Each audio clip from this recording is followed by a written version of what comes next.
Fuck it, we'll do it live. Ladies and gentlemen, Kocosports.com proudly presents Wrestle AM. And, of course, we're joining you live here with a special edition. You got the Coco crew right here holding it down. First, you got yours truly, the sexiest man on all of Internet Wrestling Radio. That's right, Boom Boom, here shaking the room live from beautiful Omaha, Nebraska. And, of course, joining me to my stage left here, talking about my brother from another mother, the founder, the CEO of Kocosports.com Incorporated, talking about Dave Kokotis. Dave, you know, I saw the news that we posted on Kocosports.com, and when I got home from work this afternoon, and was just actually kind of, I guess, stunned would be the word that I would use to describe this release here. But for those of you who have may have not heard, we've got this story posted here on Kocosports.com. Alberto Del Rio released from the WWE. Now, Dave, before we go into the dirty details here, what was just your initial reaction when you first saw the news? I was kind of shocked because his contract was almost up anyway. You know, his contract was almost up, almost finished. So I didn't read about the second part until I clicked the story. My first reaction was, like, I did not know about the assault. We'll get into why he was released. But the first thing I thought of is, oh my God, WWE cuts anyone who in the right mind is trying. Because Alberto Del Rio, like, mailed it in for, like, his whole career. And then, like, at the end, he's like, you know what? I'm going to try this pro wrestling stuff.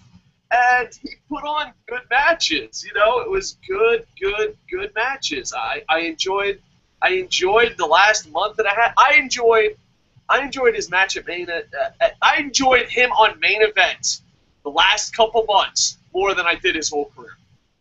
Nice. And I before I saw the assault, which we'll get into, I thought, oh my God, WWE really does hate wrestlers who try.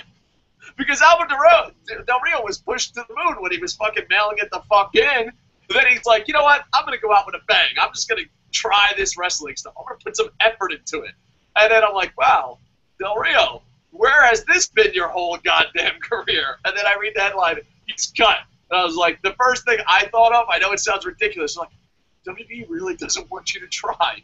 Because you hear that stuff all the time. I mean, rest in peace, Umaga. Umaga said stuff as Jamal in Japan. Tyson Tomko has mentioned stuff. They really don't want you to try. No. They really don't want you to try. They want you to be safe and not try. You know, you can ask wrestlers, go watch shoot interviews. Yeah, they'll fucking be like, oh, you're safe and you mail it in? Hell yeah, you got a job for life. What? You try to do what? Like, Umaga, he did a Japanese interview, and he's like, this is what I can do. You know, and he had this long list of moves. And I'm pretty sure it didn't go exactly like this, but this is how he described it. He's like, this is what I can do. And the moves were long as fuck. And he's like, yeah, let's not do any of that. And he's like, holy shit, I'm glad I'm getting paid. That's it. That's all you really can say. He's like, all right. So, yeah, Del Rio last month has been we'll say last couple months. The last couple months have been way more interesting. And usually it's the other way around. You mail it in towards the end. I mean, look at Rob Van Dam. Anyone knows how to mail it in towards the end of a career. It's him. Should have took his advice. But no, he tried, and maybe tried a little bit too hard. But go ahead. Him not trying is not the reason he was released. Okay, Dave. According to our article here on Kocosports.com, WWE announced the release of Alberto Del Rio due to unprofessional conduct and an altercation with an employee. Now, RF Videos, Rob Feinstein, or is it Feinstein? I get those mixed up sometimes. It's actually pronounced LOL. I'll pretend you said 18. LOL. Okay. That's how it's pronounced. Anyway, the rumor, at least what he's saying, and, you know, take it for what it is. I'm not saying this is gospel truth. This is just something that's being said. It's saying that this incident happened at the SmackDown taping on Tuesday.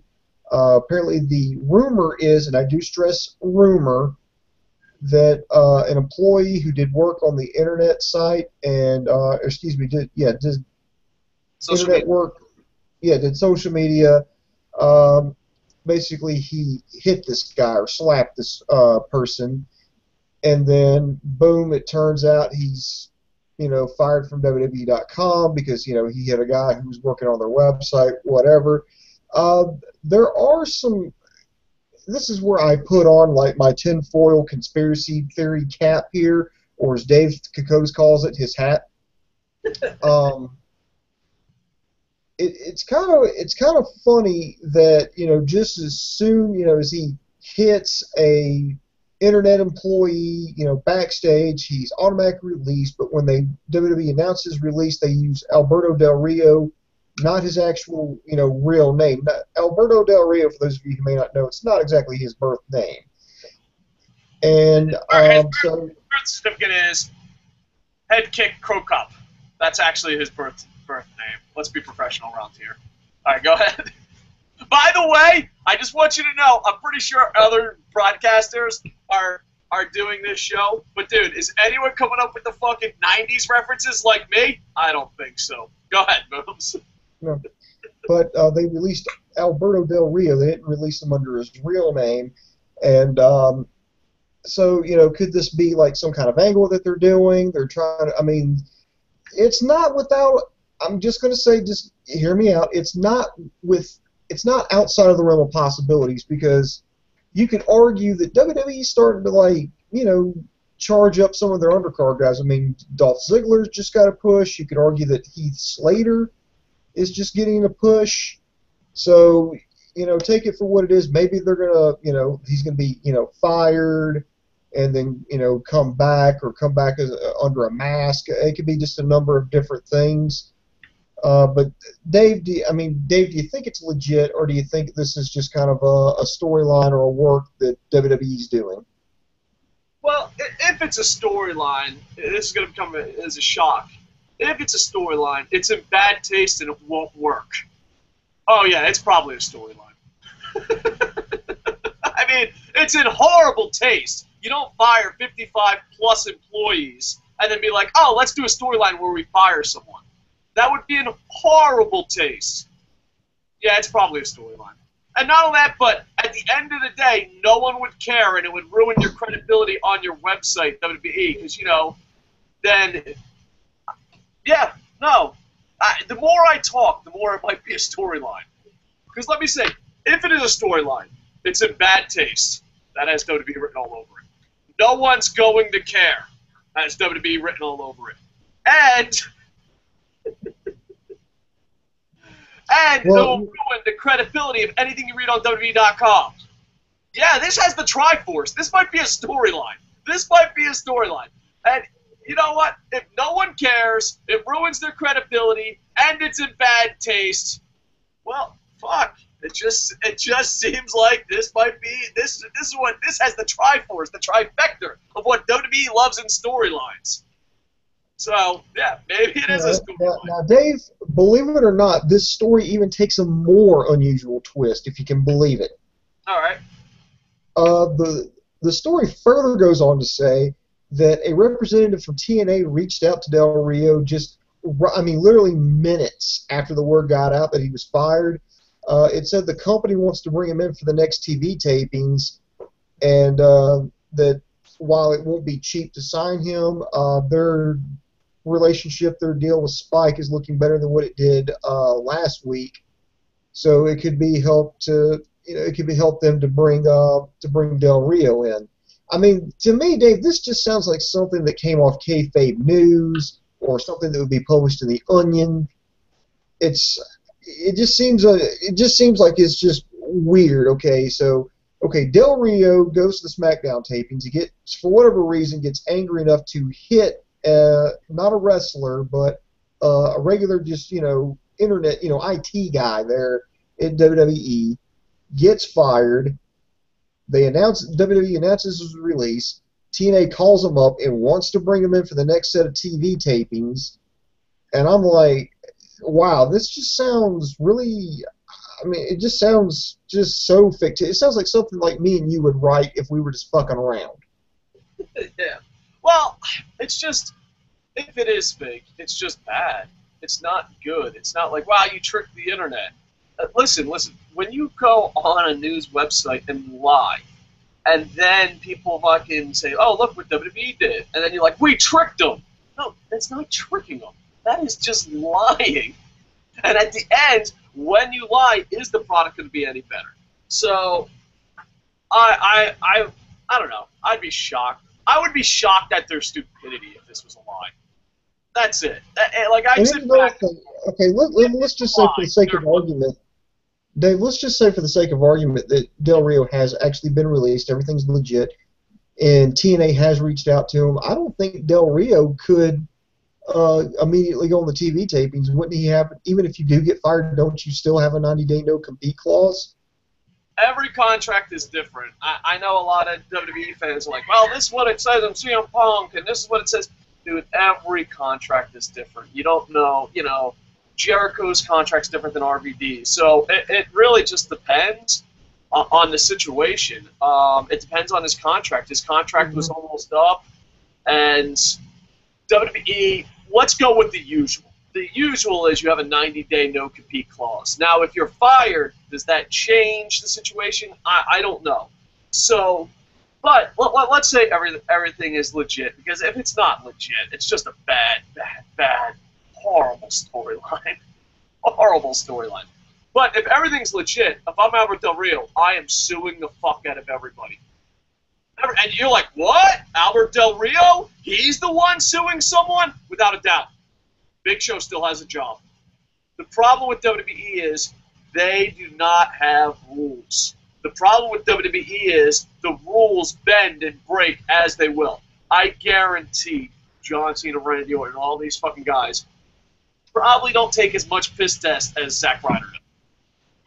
The rules are not fair. The rules are not equal. Just ask. And the thing is, that's what saved the Australian girl, Emma. If this is 100% legit, if I'm Alberto Del Rio, I fucking sue them for everything they want. And it just equals the Big Show. Big Show fucking hurt someone backstage when he lost it. And they didn't fire him. They actually fired the guy he hurt. So, the thing is about rules, and Boom Boom knows how much I like it. I am a fucking... Rules is Dave the only one who cares about the rules? But yeah, I fucking hate double standards. So if this is 100% shoot, Del Rio needs to fucking sue the fucking living shit out of him. Sue the living fucking shit out of him. There's no way. Big Show's still getting a contract. Fuck that shit. Rules are rules. If not, just have pure anarchy. Just have pure fucking anarchy. And with that said, people are like, oh, life's not fair. Yeah, that's why there's lawyers in the justice system. I would fucking sue, and I guarantee he would win. He probably would win a large settlement. Because you can't be like, if you go back and there's a record of employees beating up stagehands or whatever, other athletes beating up employees, then you could be like, no, what was his punishment? Triple H laughed and said, ooh, that's some good passion. Can you really re-show that? That was Triple H's, that was Big Show's punishment. So yeah, I would definitely sue them. And not only that, but I know this generation. If you're under the age of fucking old, I know this generation. I already see the future. I already see the young kids on the YouTubes, all that. You're going to take the side of the social media guy because we live in a world of fucking cowards. We don't even know the rest of the story. Just anyone that assaults someone else is at fault. And the problem is, I've worked with WWE. I've had friends that worked with WWE. I've seen behind this fucking system. And it is an ass-kissing coward's utopia. It is an ass-kissing coward's utopia. Let me tell you, everyone's like, well, what is it like backstage at WWE? It's the most dissatisfying thing in the world because everyone is an ass-kissing coward. That's the fucking behind the curtain. Wow, behind the curtain. If you have a little bit of spunk, you stand in the corner and go, I fucking hate my life. I hate my life. My name's Dolph Ziggler. I hate my fucking life. That's if you have a little bit of spunk. If you have an average amount of spunk, you're just fired. You just don't even fucking bother showing up to work. This is an ass-kissing, and that's why there has to be legit competition for these athletes to go to. WWE is a monopoly. WWE can do whatever the fuck they want with their employees. And we don't know the whole story. I've seen fucking internet nerds yell and scream and all that shit, and fucking push wrestlers, and the wrestlers just deal with that shit. So I want to get all the details because I know if you're under the we're going off a lot of assumptions here. I want to know all the details because if you're under the age of old, you're like, Del Rio's a monster. He used his fist and not his feelings. Woo! So I'd like to know all the details. But even if Del Rio's completely in the wrong, which, Del Rio has an attitude problem. If Del Rio is completely in the wrong, I would still sue WWE. Big Show was in the wrong. Nothing happened to him. And as far as TNA goes, I think this is a good idea by TNA because Del Rio, an angry Del Rio, is a million times more entertaining than anything WWE did with him. You can and this is a bit of a leap. I'm just using that as an example. It will not be done at the same level because I already see the comments, like, what the fuck are you talking about? You can do this like Stone Cold with ECW. Just give Del Rio a mic, let him be him, and just shit on the fucking company. And it would add some edginess that they need. It would be like, wow, you're being ECW this generation, not fucking 20 years ago. So, and a lot of times TNA, when they sign people like the ass-kissing fucking drones, it does no good. So, I actually think Del Rio being... If you repackage him and he's just Del Rio, fuck that. That's a waste of your money.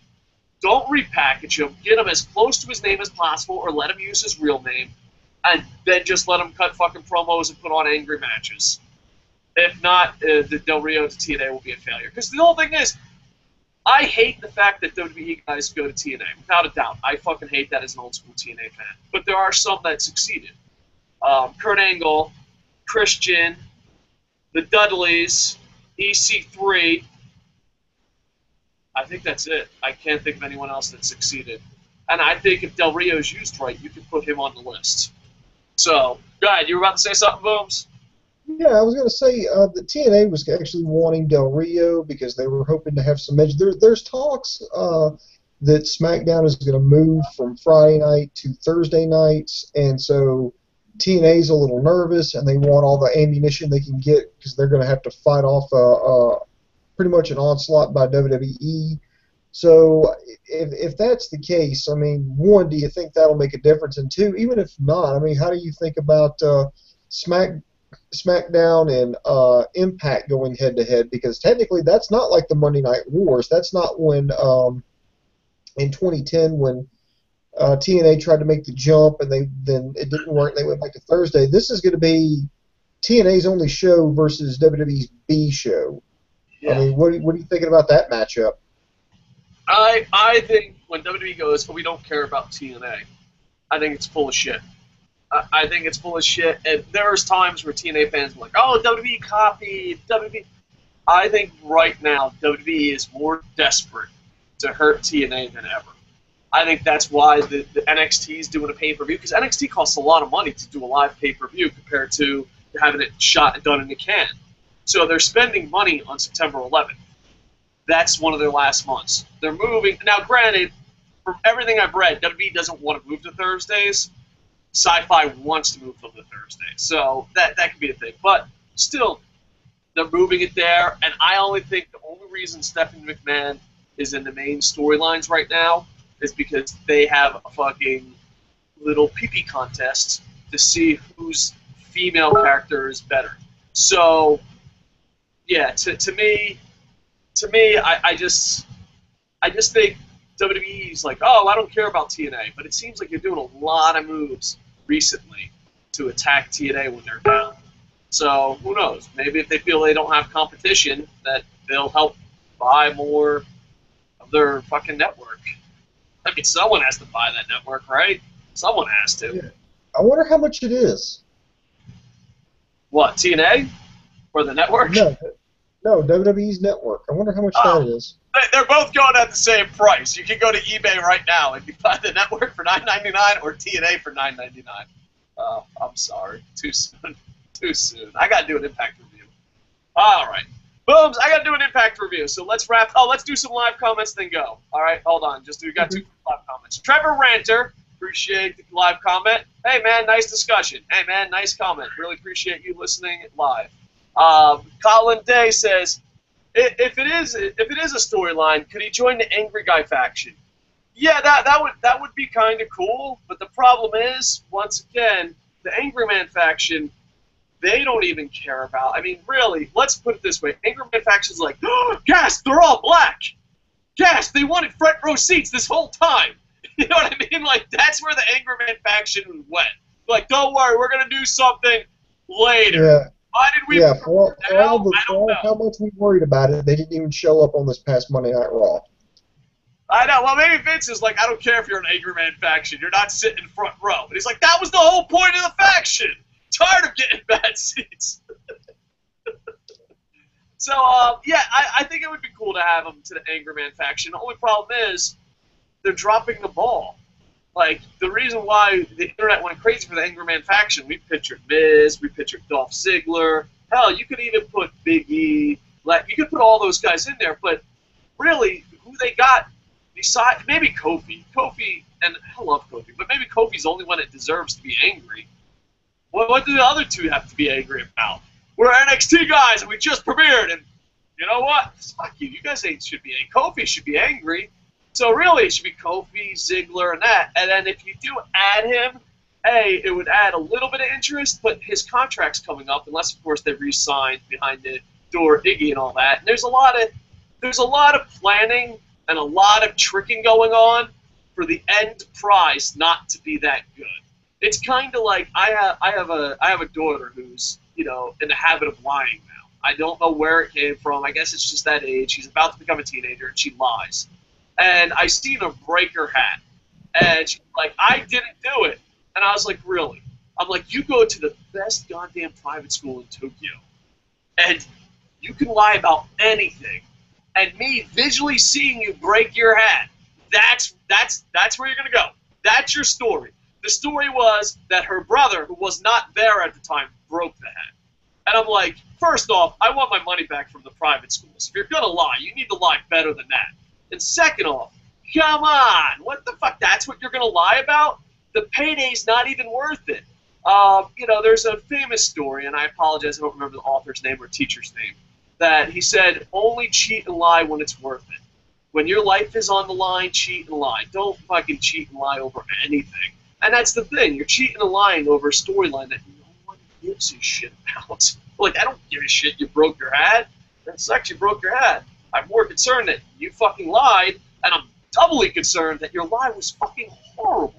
So I think the same advice I gave to my daughter, I'm going to give to WWE. You're a publicly traded company, and this is what you're going to lie to, and what's the end goal? It's just not worth it.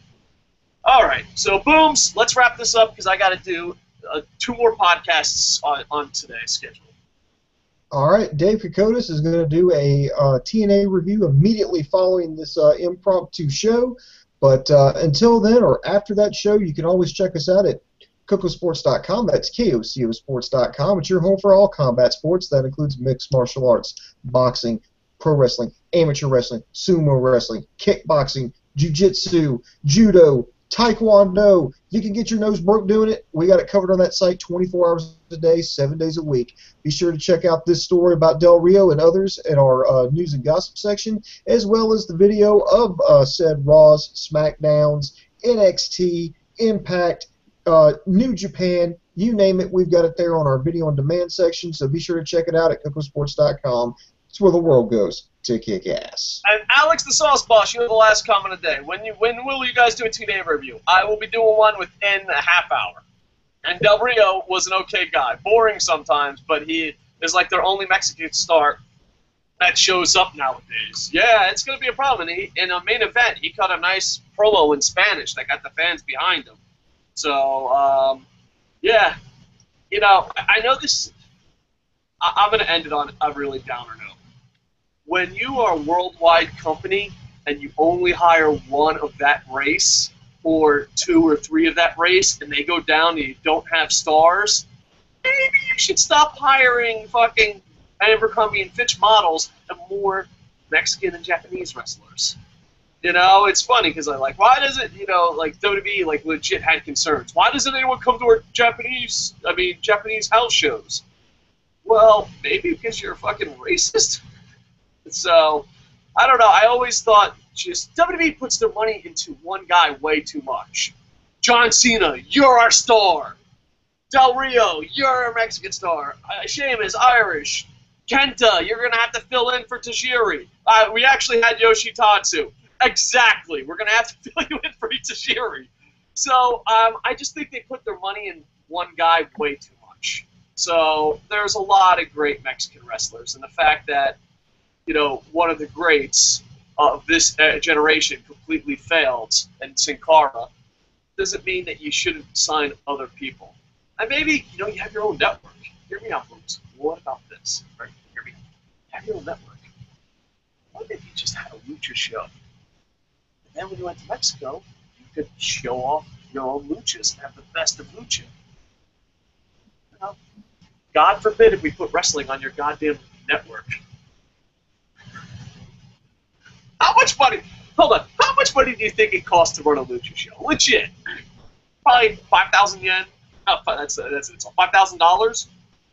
How much do you think went into the Legends house? You know, instead of Roddy Piper going quack quack whackety whack whack ooh with fucking flamingos, maybe have a lucha show instead. That's all I'm saying. All right. Go to Kocosports.com and Kocosports.net. Boom, boom. Thank you for doing this quick show with me. I will be doing an Impact review within the half hour and an NXT review within 24 hours and SmackDown. Dude, if SmackDown moves to Thursday and they don't bump NXT, dude, Thursdays are going to be insane podcast-wise. All right. Thank you. Please like, comment, subscribe, and, you know, go to Kocosports.com. Booms. I love you. And with that, I am over.